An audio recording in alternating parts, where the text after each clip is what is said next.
कुदरत में सिर्फ एक पल जिंदगी और मौत का फैसला कर सकता है। सर्वाइवल निर्भर होता है इसी पर। समय को थाम कर हम इन अनदिखे पलों को तफसील में जान सकते हैं, जो जुड़े होते हैं अनोखे जानवरों के हैरत अंगेज तौर तरीकों से। चाहे ये पानी के नीचे हों, जमीन पर या फिर आसमान में। पलक झपकते ही गायब होने वाले पल नजर आने लगते हैं खास कैमरों की बदौलत, और उनसे दिखती है एक दुर्लभ और अक्सर नजर ना आने वाली दुनिया।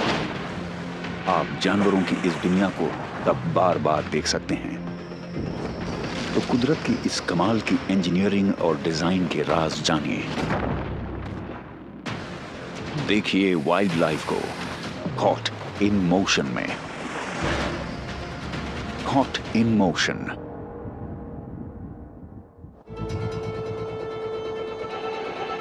बिना जोखिम उठाए इनाम नहीं मिलता।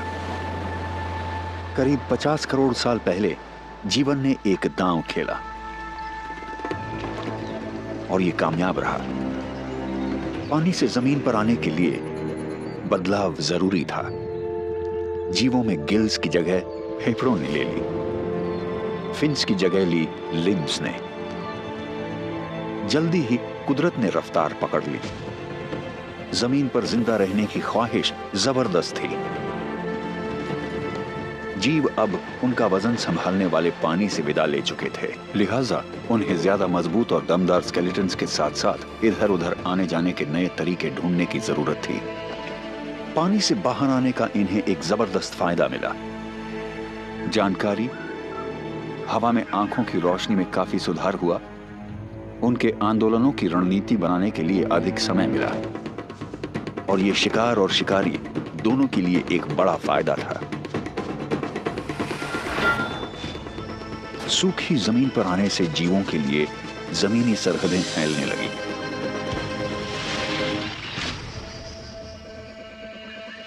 जीवों का एक ऐसा ग्रुप है जो अपनी सीमाओं को लगातार बढ़ाए जा रहा है। वो है ये प्राचीन जानवर।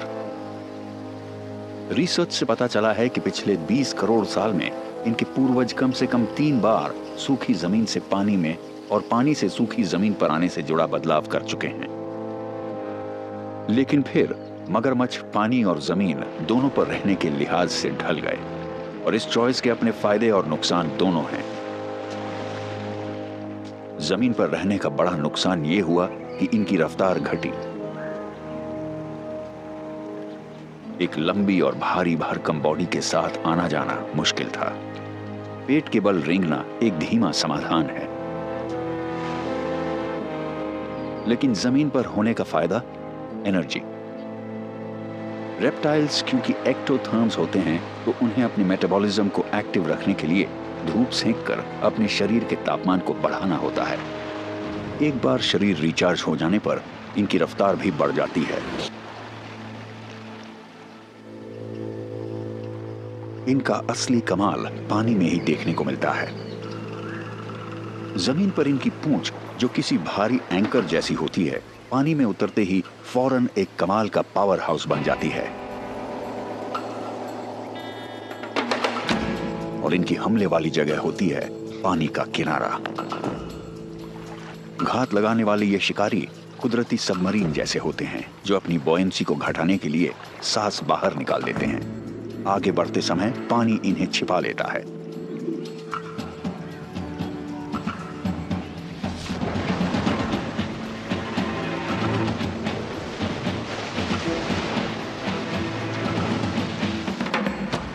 और पलक झपकते ही काम तमाम हो जाता है।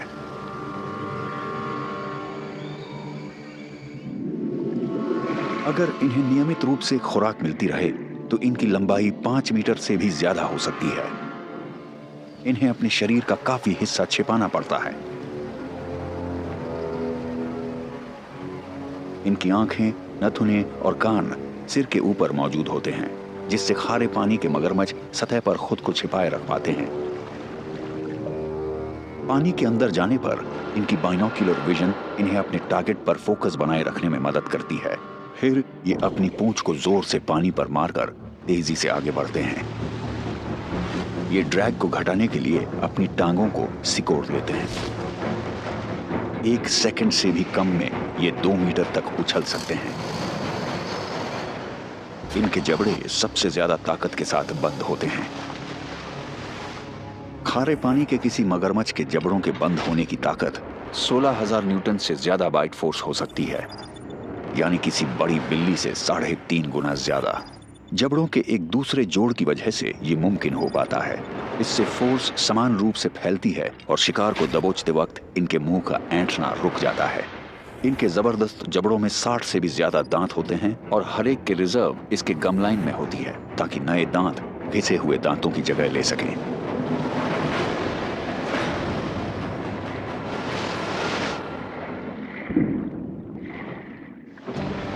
ये है कुदरत का एक हैरत अंगेज करिश्मा। ईस्ट अफ्रीका में ये विल्डबीस्ट का सालाना माइग्रेशन है। मन की आवाज इन बड़े बड़े झुंडों को खतरनाक नदियों को पार करने पर मजबूर करती है, जिससे इनका सामना नाइल क्रोकोडाइल से हो जाता है।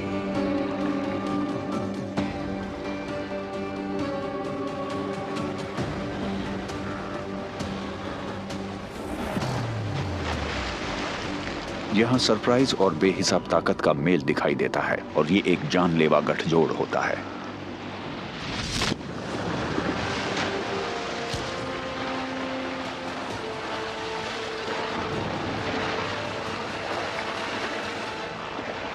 इस बार ये बाल बाल बच पाते हैं।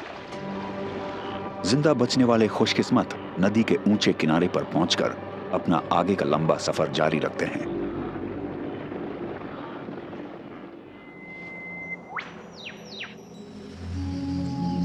यहां इस जंगल में एक पायनियर मंडरा रहा है।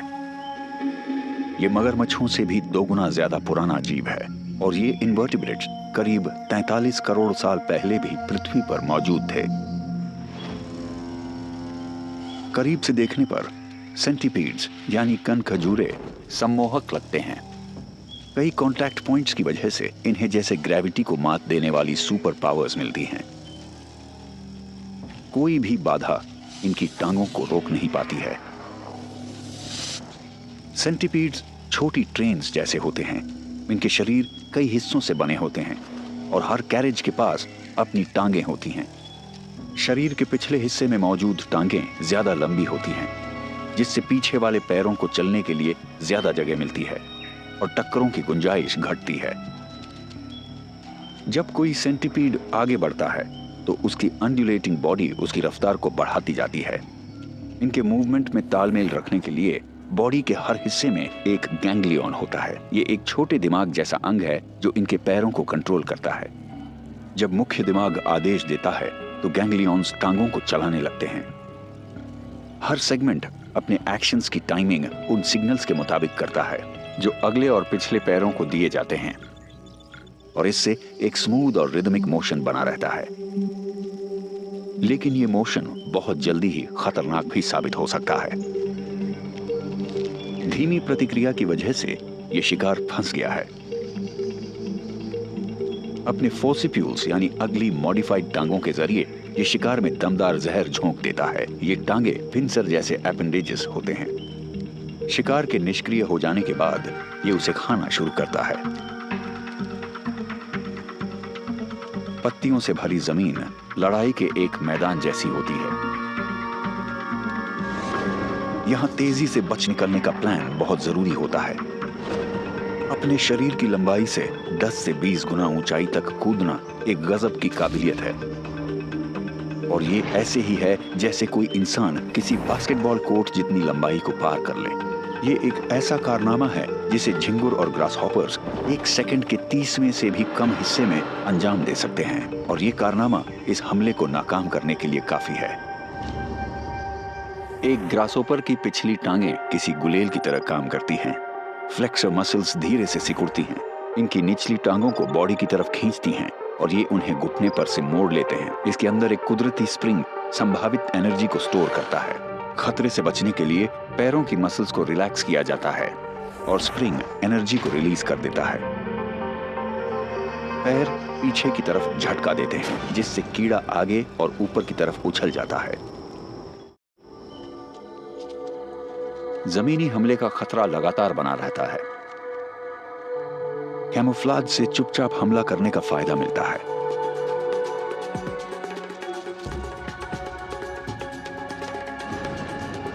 वुल्फ स्पाइडर्स का हमले का तरीका असामान्य होता है। मार्शल आर्टिस्ट की तरह इन्हें अपने शिकार को उछालना पसंद है। इस रणनीति के जरिए खुद को बचाने की कोशिश करता शिकार इन्हें नुकसान नहीं पहुंचा पाता। शिकार को दबोचकर उसे निष्क्रिय कर देने के बाद ये मकड़ी बेफिक्री से उसमें अपने फैंग्स धंसाकर उसे मार सकती है। शिकार इसकी इस जानलेवा जकड़ से बच नहीं पाता। लंबी लंबी टांगों की वजह से भी मकड़ियों को छिपने में आसानी होती है। किसी टहनी की नकल करती इस मकड़ी के कारण यह व्यस्त रास्ता मौत का फंदा बन जाता है।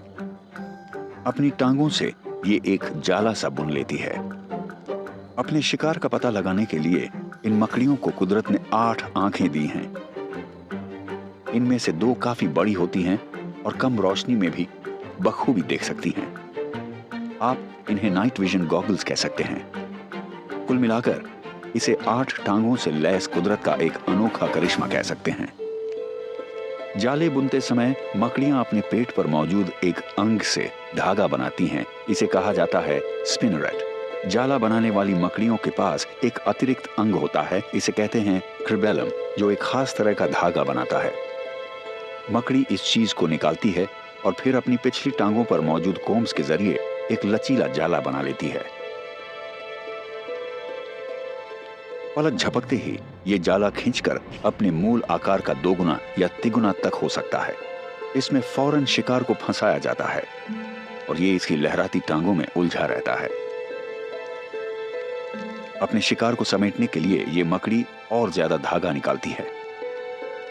इन नाजुक धागों की टेंसाइल स्ट्रेंथ स्टील से भी ज्यादा होती है। अपने शिकार के इस मजबूत टूम को ये बुनती हैं अपनी बेहद फुर्तीली और कुशल टांगों से।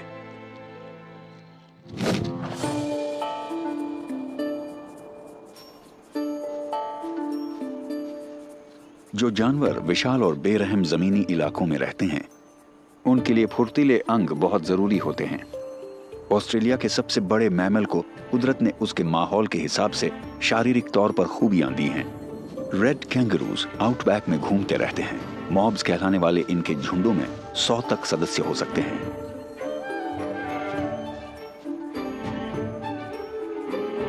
चरते वक्त ये धीरे धीरे आगे बढ़ते हैं। इसे कहा जाता है क्रॉल वॉकिंग। एक अतिरिक्त टांग की वजह से कैंगरूज को 5 पॉइंट्स ऑफ कांटेक्ट मिल जाते हैं। इनमें से 4 होते हैं इसके पंजे और इनकी पूंछ इन्हें संभाले भी रखती है और इन्हें आगे भी बढ़ाती है। इसकी पिछली टांगे एक साथ आगे की तरफ बढ़ती है। ये संतुलन बनाने से जुड़ा एक कमाल का करिश्मा है। लेकिन इनकी असली खासियत है ये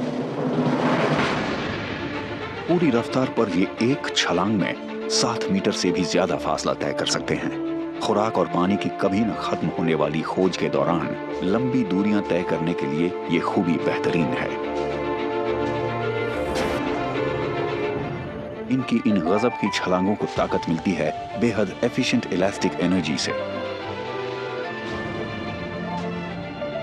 किसी कैंगरू की पिछली टांगे विशाल स्प्रिंग्स जैसी होती हैं। इनमें लंबे टेंडन और मजबूत मसल्स मौजूद होते हैं। किसी छलांग की शुरुआत में कैंगरू के वजन की वजह से टेंडन्स खींचते हैं और इससे इलास्टिक एनर्जी बनती है। जब कैंगरू ऊपर की तरफ पुश करता है तो टेंडन सिकुड़ते हैं और एनर्जी को रिलीज कर देते हैं। किसी छलांग के लिए जरूरी 70% ताकत टेंडन से आती है, जो मसल्स की तरह थकते नहीं हैं और जिन्हें काम करने के लिए ऑक्सीजन की जरूरत नहीं पड़ती। एक बार रफ्तार पकड़ने पर कोई कैंगरू किसी बाउंसिंग बॉल जैसा बन जाता है। उछलते रहने के लिए इनकी टांगों की मसल्स को सिर्फ अतिरिक्त 30% एनर्जी ही देनी होती है और इसके नतीजे में इनकी रफ्तार लगातार बनी रहती है। दौड़ते समय कैंगरूज इतनी ही रफ्तार पर भाग रहे किसी 4 पैरों वाले जानवर से कम एनर्जी इस्तेमाल करते हैं। 50 किलोमीटर प्रति घंटे की रफ्तार से दौड़ते हुए इनके पंजे 1 सेकंड में सिर्फ 2 बार ही जमीन को छूते हैं। इनकी पूंछ सिर्फ एक स्टेबलाइजर ही नहीं होती, बल्कि ये एक काउंटर वेट भी है जो इनकी हर छलांग को और ताकत देती जाती है। लेकिन ये अपने ताकतवर पंजों का इस्तेमाल सिर्फ छलांगे लगाने के लिए ही नहीं करते। इसका इस्तेमाल किक बॉक्सिंग में भी होता है और मेल कैंगरूज के लिए ये वयस्क होने से जुड़ा एक अनुष्ठान है। इस मुठभेड़ से झुंड में इनका रुतबा तय होता है। इस तरह लड़कर ये अपने जीन्स अगली पीढ़ी तक पहुंचाने का हक हासिल करते हैं। और ये कोई खेल नहीं है, ये बहुत ही गंभीर मुकाबला है। ऐसे मुकाबलों के दौरान ये अपने सिर पीछे की तरफ कर लेते हैं ताकि तीखे नाखूनों से अपनी आंखों को बचा सकें। लेकिन ये अपने पेट को इन टक्करों और तीखे और खतरनाक नाखूनों से नहीं बचा पाते। इस दौरान इनकी पूंछों का पूरा इम्तिहान होता है। ये इन लड़ाकों को इनके पंजों पर टिकाए रखती है।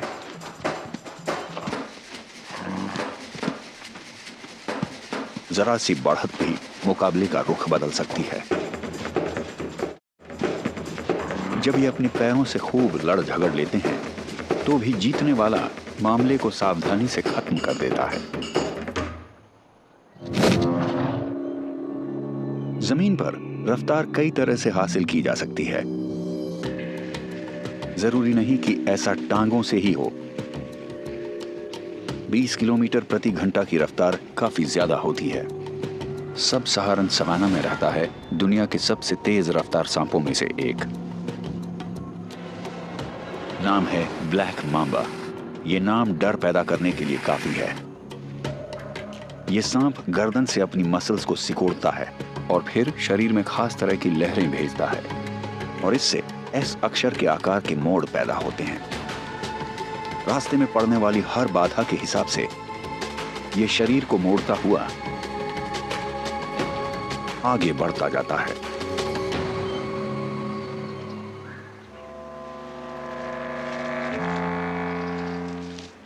इनका ही एक और रिश्तेदार जिसकी रफ्तार जरा कम होती है, एक अलग तरकीब इस्तेमाल करता है।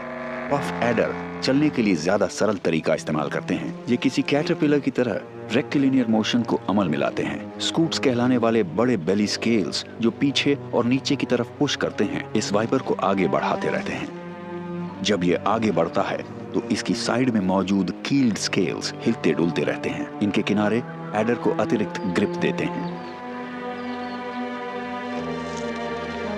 धीमा, स्थिर और शांत, ये घात लगाने वाले किसी शिकारी की खास पहचान है। ये एक गुस्सैल और हमलावर सांप है और ये कुंडली मारकर और खुद को फुलाकर चेतावनी देता है। और अक्सर ये सिर्फ दिखावा नहीं होता,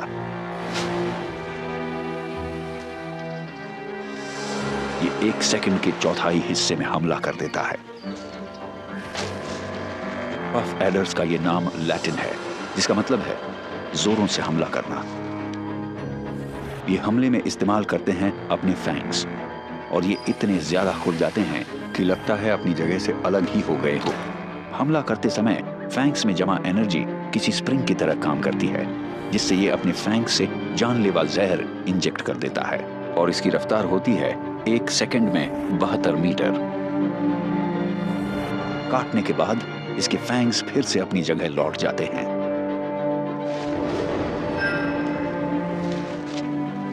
चूहे इसके पसंदीदा शिकार होते हैं।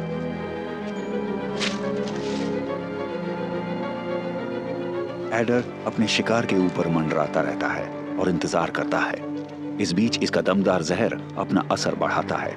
ये साइटोटॉक्सिन जहर बॉडी टिश्यू को बर्बाद कर देता है। फिर ये अपने जबड़े खोलकर खुराक को निगलने लगता है।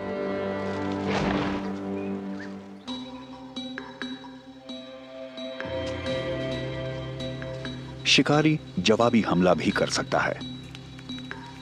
मोंगूसस फुर्तीले और गुस्सैल होते हैं और ये कोबरा से मुकाबला भी करते हैं।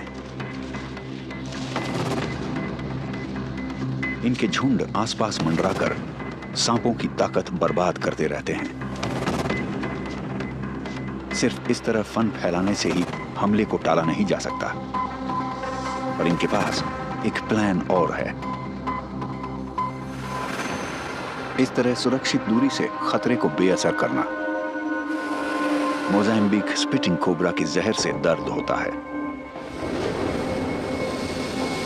और ये इस तरह 2 से 3 मीटर तक जहर फेंक सकते हैं। इस काम को अंजाम देने के लिए कोई स्पिटिंग कोबरा अपने वेनम ग्लैंड के आसपास की मसल्स को दबाता है। 1 सेकंड के 5वें हिस्से में ये अपने शिकार की मूवमेंट भांपकर जहर स्प्रे कर देते हैं। इनकी नजर इस दौरान टारगेट पर जमी रहती है। ये जहर फैंग टिप के पास मौजूद फॉरवर्ड फेसिंग होल से 90 डिग्री के एंगल पर निकलता है। ये इस तरह सिर ऊंचा करके हाई प्रेशर पर जहर को शिकार के चेहरे पर स्प्रे करते हैं। अंधा कर देने वाला ये स्प्रे 90% सटीक होता है। बस एक बूंद से खेल खत्म हो जाता है। तो अगर आंखें इसकी जद में आ जाएं, तो शिकार अंधा हो जाता है।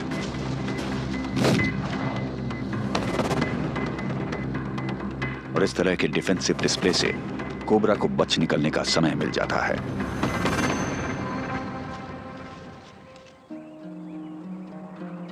हमारे ग्रह का 1/3 हिस्सा रेगिस्तानी है और इस मुश्किल इलाके के हिसाब से बदलाव भी कई करने होते हैं। नामिब रेगिस्तान जैसी मुश्किल जगह में रहने वाला ये जीव धीरे धीरे अपनी निशानियां छोड़ता जाता है। रेगिस्तान की जिंदगी हमेशा आसान नहीं होती है। यहाँ होती है जबरदस्त गर्मी और फिसलन वाली रेत। लेकिन साइड वाइंडर्स ने यहाँ भी जीने के अनोखे रास्ते निकाल लिए हैं। टीलों की लहरें इसके स्केल वाले शरीर को आगे बढ़ाने के लिए काफी है। सिर के नीचे की तरफ हिलते हुए कोई साइड वाइंडर स्नेक अपने शरीर के कुछ हिस्से को उठाते हुए उसे साइड की तरफ लहराता है और शरीर का वो हिस्सा कुछ समय के लिए रेत पर टिकता है। यह होता है पिवट पॉइंट। इस बीच बाकी शरीर किसी सस्पेंडेड लूप की तरह हवा में उठा रहता है। ये लूप पूरे शरीर से होते हुए पूंछ तक पहुंचता है, जो होता है इसका दूसरा पिवट पॉइंट। जब तक पहला लूप पूंछ तक पहुंचता है, दूसरा सिर की तरफ से शुरू हो जाता है। यह सिलसिला बराबर जारी रहता है। सिर्फ 2 कांटेक्ट पॉइंट्स होने के कारण गर्म और अस्थिर रेत से सांप का संपर्क कम से कम होता है। ये एक ऐसी स्केली कॉइल जैसा लगता है जो टीलों पर आगे बढ़ रही हो। रेत किसी सनस्क्रीन और छिपने की किसी जगह का भी रोल निभाती है।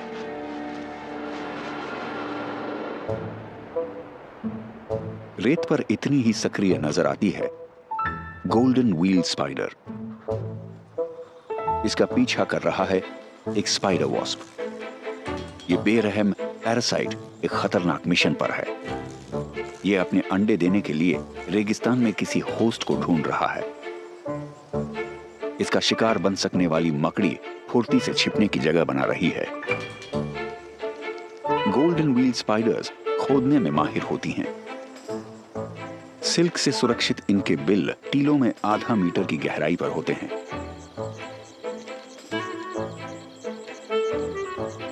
पर इनके ये कट्टर दुश्मन भी किसी छोटे ब्लड हाउंड जैसे हैं।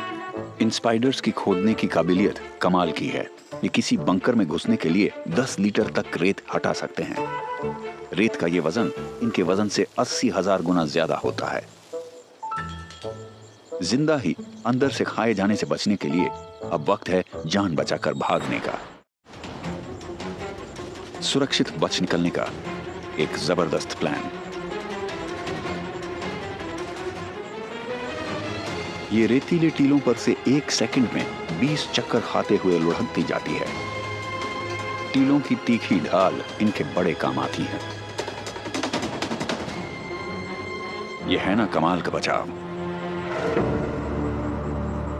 नामिब रेगिस्तान के बेरहम माहौल से अब चलते हैं नॉर्थ अमेरिका के सर्दियों वाले एक जंगल में।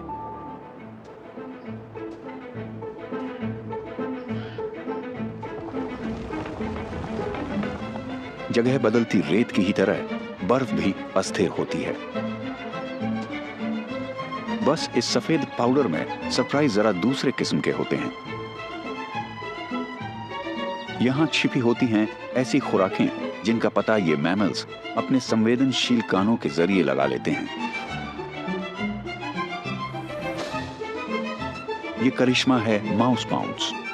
इसमें ये खुराक को पाने के लिए बर्फ में सुराख बना डालती है।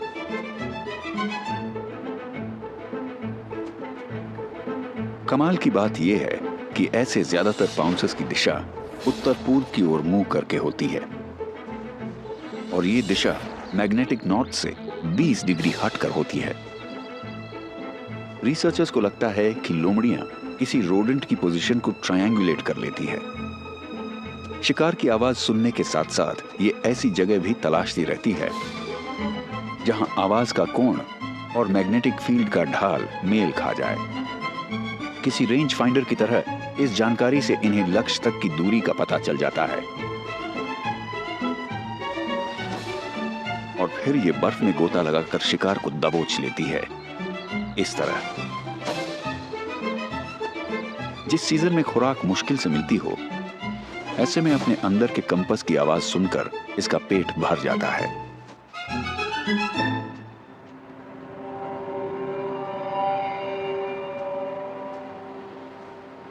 भूख ने नॉर्थ अमेरिका के इस जीव को अपनी मांद से निकलने पर मजबूर कर दिया है।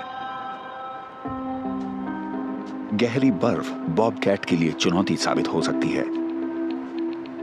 सर्दियों में इस तरह के एडवेंचर के लिए काफी ताकत चाहिए। इनके छोटे पंजे इस पाउडर जैसी बर्फ में धंस जाते हैं। अपनी ताकत बचाने के लिए ये सख्त हो चुके रास्तों या बर्फ से बाहर निकले लट्ठों और चट्टानों पर चलती है। बॉबकैट्स तैर सकती हैं, पर ऐसे बर्फीले हालात में इसे छलांग लगाना बेहतर लगता है। ये 1.5 मीटर की ऊंचाई तक छलांग लगा सकती है और इससे 2 गुनी दूरी एक सीधी छलांग में तय कर सकती है। शिकार पर घात लगाने में यह खूबी बड़ी काम आती है। इसकी छलांग 2 चरणों में होती है। पहले चरण में यह बिल्ली चारों पंजों पर सिकुड़ सी जाती है। इसकी कॉन्ट्रैक्टिंग मसल्स पीछे को मुड़कर ताकत स्टोर करती हैं और फिर लॉन्च वाले चरण में ये अपने अगले पंजे उठाकर अपनी पिछली टांगे फैलाती हैं और अपने मसल की ताकत रिलीज करती है, जिससे ये आगे को उछलती हैं।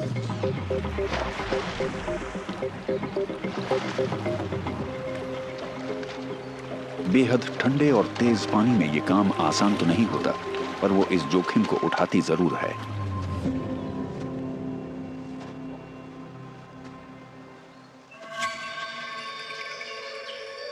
जंगल, जमीन पर मौजूद कई स्तर वाले पर्यावरण जो हमारी पृथ्वी के करीब 30% जमीनी हिस्से पर मौजूद है।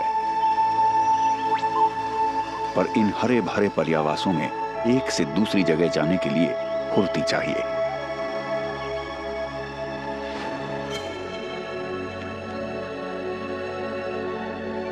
पेड़ों में ऊंचाई पर रहने वाले कीड़ों को एक टीम की तरह काम करना होता है। यहां की डालियां इन वीवर एंट्स के लिए किसी व्यस्त हाईवे जैसी है।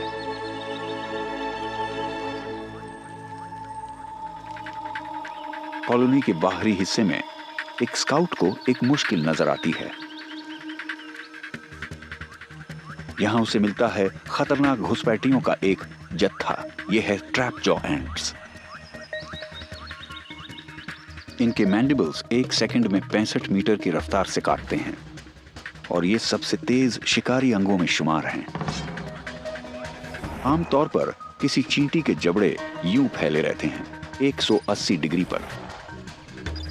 एक लैच मैकेनिज्म इन्हें काबू में रखता है, किसी तीरंदाज के बो की तरह। पीछे को खींचे जबड़े में ढेर सी पोटेंशियल एनर्जी होती है।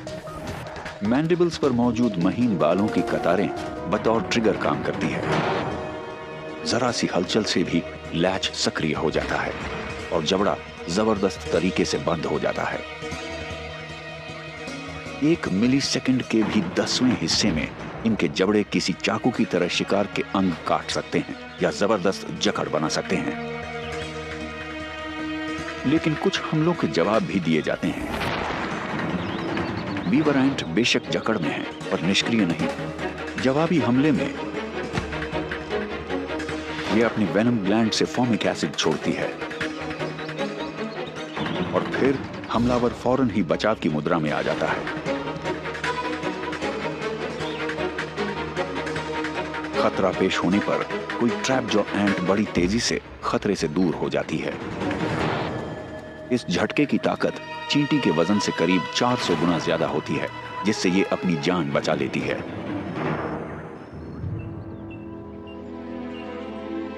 किसी जंगल में महारत बड़े काम की चीज होती है, जैसे खुद को छिपाना, स्थिरता, सोच समझकर कार्रवाई। और कैमेलियन की ये खूबियां जंगल में उनके आशियाने में उनका पलड़ा भारी कर देती है। और असली कमाल की चीज है, ये अपनी आंखों की बदौलत 180 डिग्री दाएं बाएं और 90 डिग्री ऊपर नीचे देख सकते हैं। यानी कैमेलियन की आंखों से कुछ नहीं बचता। ये अपने आसपास बखूबी देख पाएं, इसलिए इनकी खास शारीरिक बनावट के कारण इनकी आंखें आराम से घूम पाती हैं। गहरे कोन के आकार के टावर पुतलियों को घूमने की जगह देते हैं और मोटी मस्कुलर लिड्स उनकी पुतलियों को सही जगह बनाए रखती है। इन लचीले सेफ्टी नेट्स की बदौलत साइड में लगी इनकी आंखें बाहर को उभर कर माहौल को बखूबी स्कैन करती रहती हैं। कैमेलियंस अपनी दोनों आंखों से अलग अलग नजारे देख सकते हैं या फिर बाइनोक्यूलर विजन का भी इस्तेमाल कर सकते हैं। शिकार के दौरान दोनों आंखों से अलग अलग देख पाने के कारण इनकी कामयाबी की दर दोगुनी हो जाती है। किसी शिकार के नजर आने पर आंखें फिर से एक साथ देखने लगती है।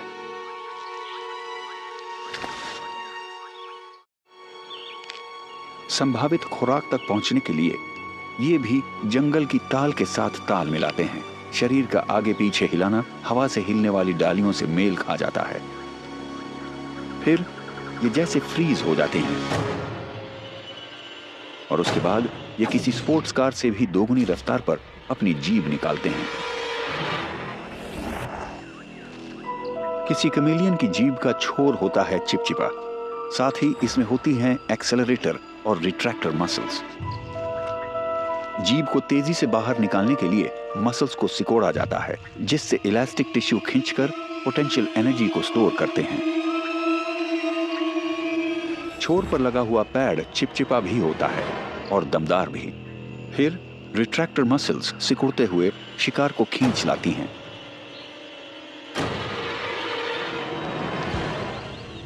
है ना खुराक पाने का एक अनोखा तरीका।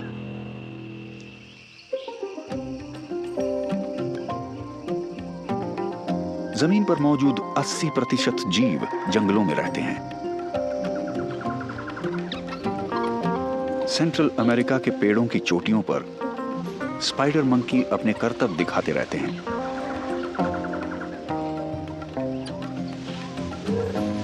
स्पाइडर मंकी पेड़ों पर लटके रहकर ग्रेविटी को चुनौती देते रहते हैं।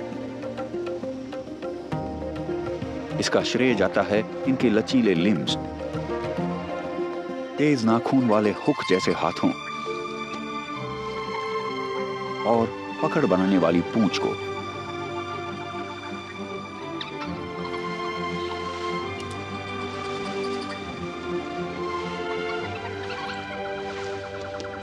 इन ऊंचाइयों पर सुरक्षित ढंग से एक से दूसरी जगह जाना सीखने का सिलसिला जल्दी ही शुरू हो जाता है। सोच विचार कर ये छलांग लगा देता है। कई महीने तक मां की पीठ पर सवारी करने के बाद अब हाउलर मंकी का ये बच्चा अपनी दुनिया खोजने को तैयार है।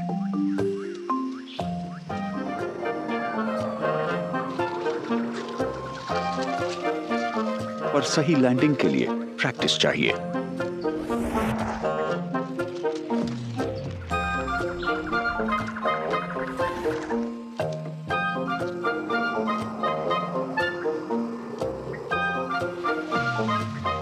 ये सीखने से जुड़े इस जोखिम भरे काम को चुनौती के पूरा होने तक दोहराता रहता है।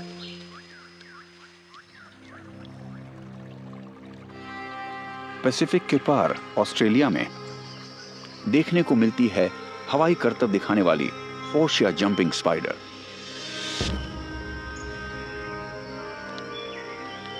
उछलने की अपनी इस काबिलियत के बल पर ये अपने शरीर की लंबाई से 50 गुना तक उछल सकती है।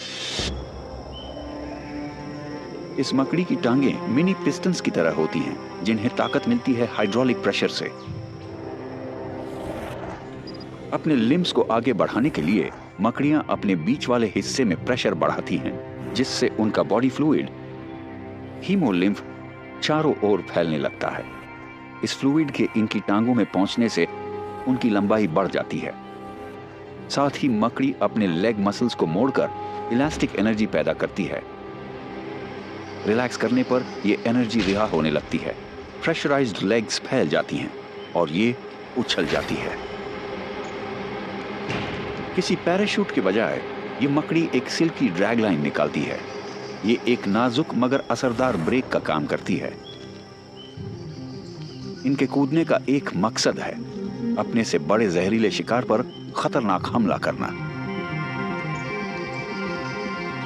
इस छोटे से कातिल का सामना है एक ऑब स्पाइडर से, जिसका साइज इससे 3 गुना है। इस तरकीब में खतरा है। अगर चाल सही नहीं चली तो नतीजे गंभीर और फौरन हो सकते हैं। बड़े शिकार का पलड़ा भारी है। ऐसे में ये मकड़ी एक अलग तरीका अपनाती है।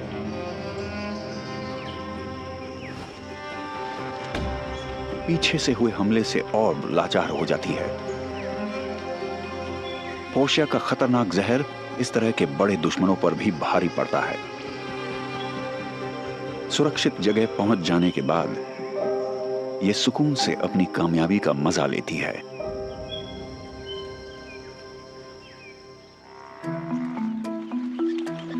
अफ्रीकन सवाना में पानी एक दुर्लभ चीज है। ऐसे में सबसे ऊंचे कद वाले मैमल्स फायदे में रहते हैं। अकेशिया के कांटेदार पेड़ इन्हें कुछ नमी मुहैया कराते हैं। अपनी प्यास बुझाने के लिए इन्हें ये अजीबोगरीब कसरत करनी पड़ती है। इन्हें नीचे झुककर अपनी टांगें फैलानी होती हैं। शुक्र है कि जिराफ को हर कुछ दिन में ही पानी पीना होता है, पर इस अजीब पोजीशन में ये खतरे में रहते हैं। अपने कद की बदौलत ये दूर से ही अपनी तरफ बढ़ते किसी खतरे को देख लेते हैं, एक सुरक्षित जगह से, और उसके नजर आते ही 9-2-11 हो जाते हैं। इनकी अधिकतम गति 55 किलोमीटर प्रति घंटा होती है।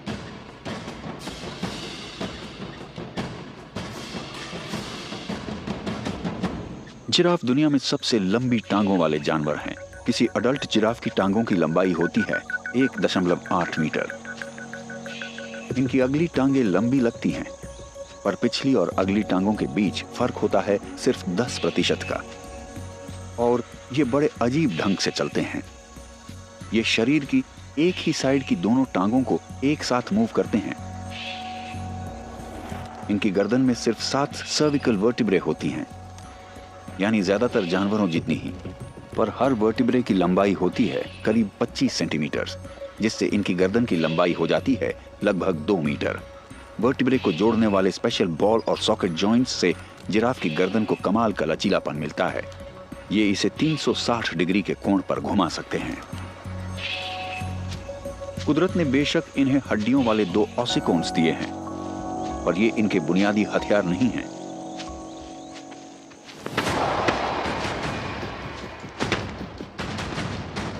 ये हथियार हैं 270 किलो वजन वाले इनके सर और गर्दन, जो किसी रैकिंग बॉल जैसे होते हैं।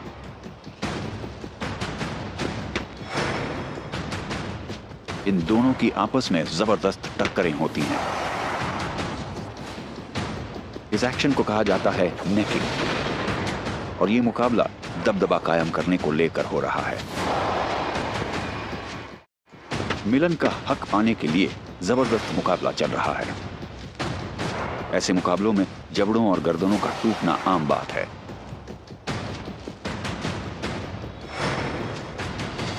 इन पर नजर रखने वाले शिकारियों को भी ऐसे में इनसे डर लगता होगा।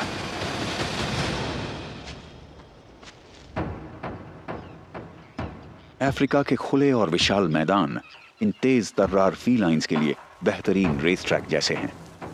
शरीर पर मौजूद धब्बे इन्हें छिपाने में मदद करते हैं, और ये शिकारी अपने शिकारों को दिखाई नहीं देता।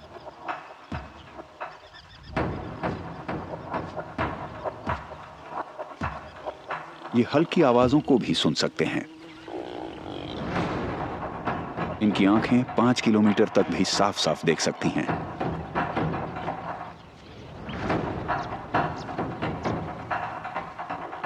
और नाक तो गंध का पता 10 किलोमीटर दूर से भी लगा लेती है। शिकार के दौरान कोई चीता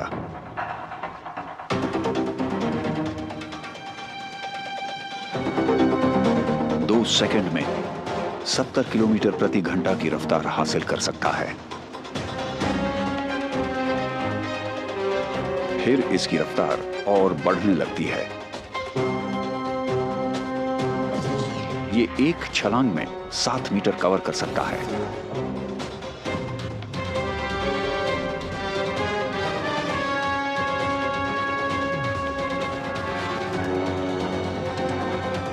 चीता सबसे तेज रफ्तार जमीनी जानवर है। इसकी अधिकतम गति होती है 112 किलोमीटर प्रति घंटा। कोई स्प्रिंगबॉक हिरन इससे आगे नहीं निकल सकता। कुदरत ने चीतों को रफ्तार बढ़ाने के लिए कुछ खास चीजें दी हैं। छोटे और ब्लंट नाखून रनिंग क्लीट्स की तरह जमीन में धंस जाते हैं, जिससे इन्हें भागते समय ट्रैक्शन मिलता है।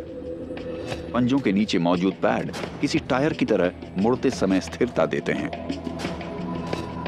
इनके लंबे पैरों को ताकत मिलती है बड़ी मसल्स से, जिनमें फास्ट ट्विच फाइबर्स होते हैं, जो आम मसल्स के मुकाबले ज्यादा तेजी से सिकुड़ते हैं। अपनी अधिकतम रफ्तार पर किसी चीता का एक्सेलरेशन रेट 1G मार्क से भी ऊपर निकल जाता है, यानी फोर्स ऑफ ग्रेविटी से भी थोड़ा ज्यादा।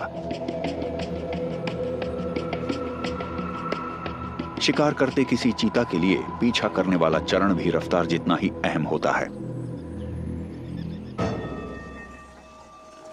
ये सोच समझकर धीरे धीरे आगे बढ़ते हैं। अपने शिकार के ज्यादा से ज्यादा करीब 100 मीटर तक पहुंचने की कोशिश करते हैं और उसके बाद ही वो हमला करने के लिए तैयार हो जाते हैं।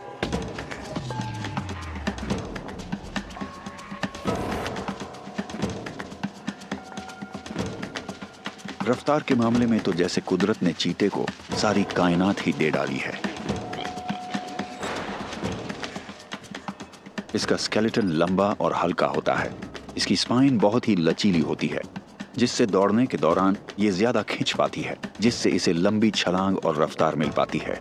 इसका ज्यादा बड़ा दिल ज्यादा बड़े फेफड़ों के जरिए ऑक्सीजन से भरपूर खून को ज्यादा एनर्जी की जरूरत वाली मसल्स तक तेजी से पंप करता है। रफ्तार के दौरान इनकी सांस लेने की दर प्रति मिनट 150 तक हो जाती है, यानी किसी दौड़ते इंसान से 3 गुना ज्यादा।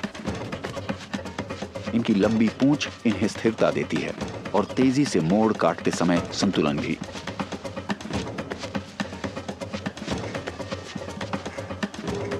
और बेहद तेज दौड़ने वाले इन जीवों की भी अपनी सीमा है, 400 से 800 मीटर।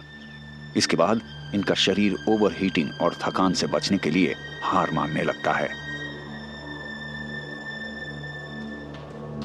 दीमकों के टीले आराम करने और दूर तक नजर रखने के लिए बढ़िया जगह होते हैं, ताकि ये अपने अगले हमले की योजना बना सकें। ये हैं माइग्रेट करते विल्डेबीस्ट। इनकी अनदेखी करना आसान नहीं। एक वयस्क के मुकाबले आधे वजन और साइज का होने की वजह से चीता एक बच्चे को ही चुनता है।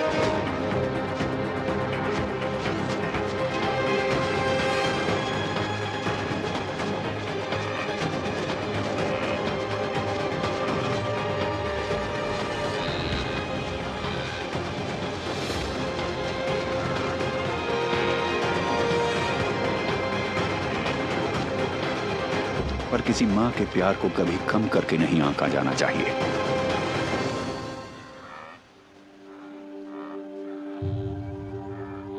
इस पृथ्वी पर बसने के लिए कमाल के जीवों ने खुद में बदलाव किए हैं। इनकी खूबियों और परिवर्तनों को आकार दिया है इनकी जिंदा रहने की संकल्प शक्ति ने।